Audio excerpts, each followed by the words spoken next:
Hi everyone, welcome to Chinatown Soup Tea Club. Thank you for joining us today. We're gonna go to episode 7. It's October and we've been having raw pour for the past couple of seasons of the tea. So today we're gonna do a little change and we're gonna introduce back to a oolong tea, and this is a very special oolong tea.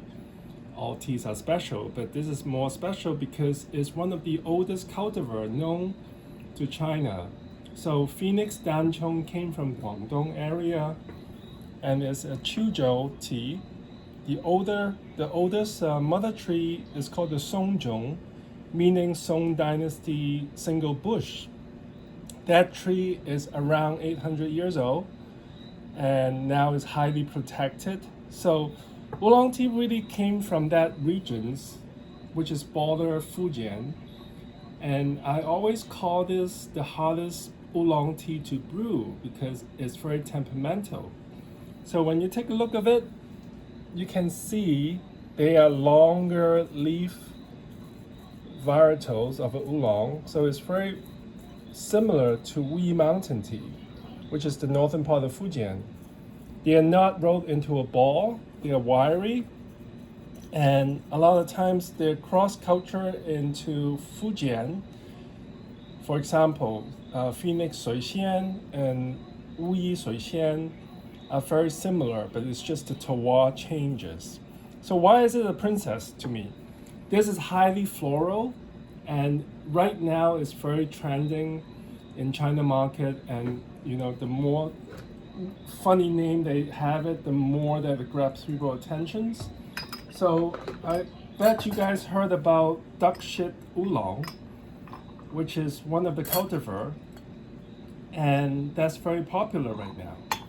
So what we have introduced today is actually not from Phoenix, but the neighbor mountain, which is a good friend of mine that the family started these plantations, and they call it the Old Guard, which is actually run by retired military people. And when we talk about that, we talk about a lot of organizations. There's a lot of rules that they want to stick with, which is very interesting than the younger generations of producing tea like this. So really important is to heat up all the vessels. When tea is such temperamental, people ask me what temperamental means, meaning that you have to pay a lot of attention when you're brewing it, because if not, you might kill the aromatic and bring out the astringency. The astringency will be very powerful on this kind of tea.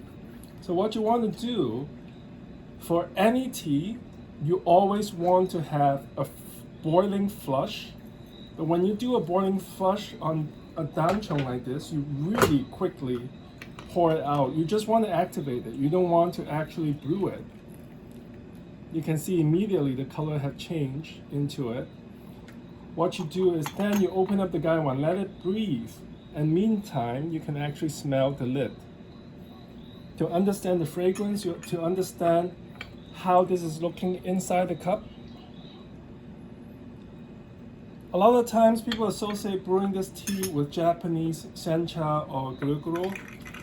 I don't know how to pronounce it perfectly, but lower temperature, because when we do temperature that is lower, we bring out less of the astringency of the tea.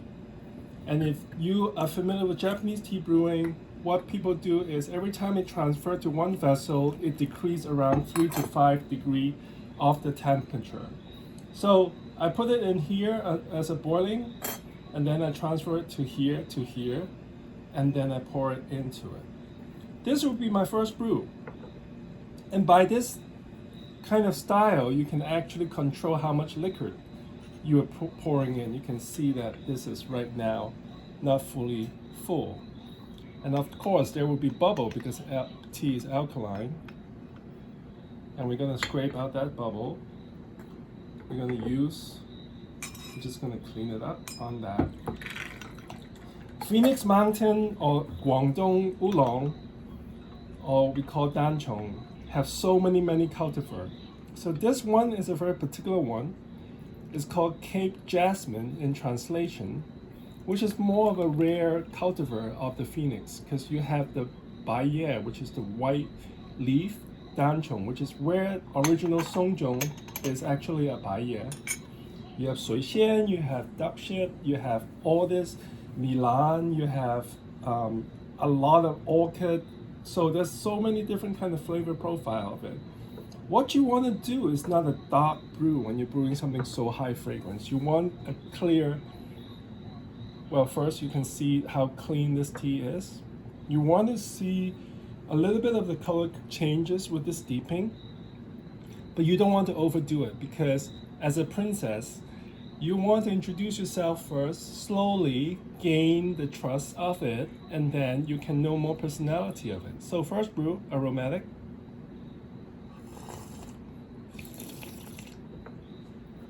When you first taste this, you immediately understand that astringency is very pronounced on this kind of tea. But you have to understand that because of the land in Guangdong is not as rich, like volcanic, as Wuyi Mountain in the north. So if the soil is weaker, then you get a little bit more of this kind of taste of like astringency to it. Just like, you know, you have a rich soil place that you want to grow grapes, like Napa, the products will end up very sweet, right? But if you have a much lesser, like the Finger Lakes, you got much more minerosity or more tannic to it. So it's very similar to that idea. So when you're brewing this tea, you can, for me, I pour hot water in a side jar, so I know that this has been cooling down a little bit more. I really want to kind of familiarize it with the character. So what I want to do is really low temperature brewing instead of really strong temperature brewing like the rock tea or the Taekwonyi. So when you're doing that, you will have a longer steeping, but you constantly want to go in and check the color of the bottom of the side of the gaiwan, so you can see the contrast of that color compared to what you have on your first brew. So if our first brew is aromatic, second brew is body. That's what I've been teaching. And let's pour this out. So you can see it's only less than a 20-second brew into that. But you can see the liqueur already been stronger than your previous one. That means that it's been actually steeping inside, even though there's not water over it. And for that, you can kind of see the two different brew on our first and our second. Even though it's, still not so dark, you can taste the changes of the body coming out. Sometimes what I want to do is, if you want to make your third brew a little bit even stronger, but you still want to do a lower temperature, you have your residual of your second, which we can use as a base on our third. So I'm going to pour hot water to decrease that temperature in it. And I'm going to pour it over into it. Always use your heartbeat as your timer, or your breath. So when you use that, you focus more onto your own being, in a sense, how you're reacting to the moment of it, and you can calm down much faster, or just silence yourself of thoughts even more when you count your breath or your heartbeats. So you can see on the third brew, you will really start to feel the aromatic. The high aromatic from this area is very important to recognize, because there's a certain fruit in it that nobody else have it, and it's lychee. Lychee is very important in Chuzhou and Guangdong provinces, almost like their celebrated crops, besides the mandarins, orange, and huangpei, which is another seasonal fruit in there. So this is our third. we're gonna pay much more attention of the changes of the color with this tea.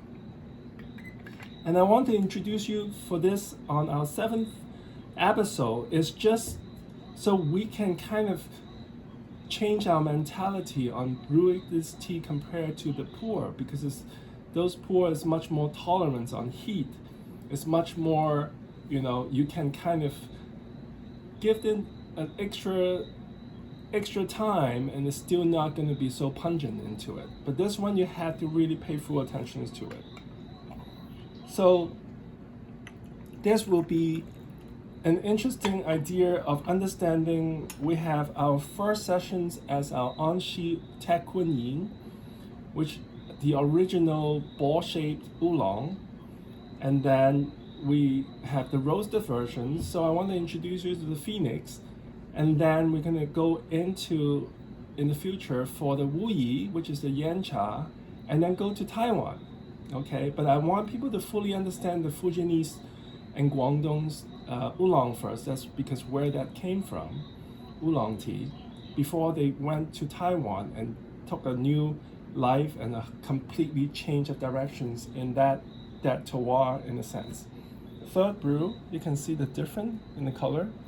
You still can see a light green because this is this year harvest on the springtime. And my friend right now, Alex, is in his plantations learning more about our try and error on the roasting side of it. So this is medium roast, it's not high roasted. And to be fully roasting the tea, you have to learn how to control the fire. So we will have some roasted Dancong coming from Alex when he come back to New York back in probably January or February. So we'll see how that goes. Hope you enjoy, and you can see that I'm not forgetting the tea. You can see the color differences inside there. You can see it's also took on a greener versions. It's much more livelier because it's not a high roasted tea. And from there you can kind of see how strong you want to do it. This is a very good tea for you to kind of smell the cups afterwards, because that aromatic will turn into seaweeds. Interesting, right? Turn into umami with this specific terroir of this. So I hope you enjoy, and I cannot wait to show you more about Phoenix Dancong.